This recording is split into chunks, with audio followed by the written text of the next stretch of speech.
வணக்கம். செய்திகளை விரிவாக பார்ப்பதற்கு முன்பாக முதலில் தலைப்புச் செய்திகள்.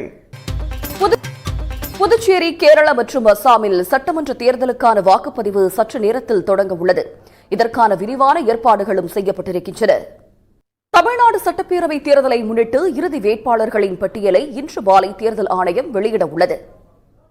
தமிழ்நாட்டிற்கு துரோகம் இழைப்பதற்காகவே அமைக்கப்பட்டிருப்பதுதான் என்டிஏ கூட்டணி என்று முதலமைச்சர் மு.க.ஸ்டாலின் விமர்சித்துள்ளார். தியாகராயர் நகரில் பரப்புரை மேற்கொண்ட அதிமுக பொதுச் செயலாளர் எடப்பாடி பழனிசாமி, அதிமுக ஆட்சிக்கு வந்ததும் ரேஷன் கடைகளில் தரமான அரிசி வழங்கப்படும் என வாக்குறுதி அளித்துள்ளார். தமிழக தலைமைச் செயலாளரை மாற்றி உத்தரவிட்டிருக்கும் தேர்தல் ஆணையத்தின் நடவடிக்கையை முதலமைச்சர் மு.க.ஸ்டாலின் கண்டித்துள்ளார்.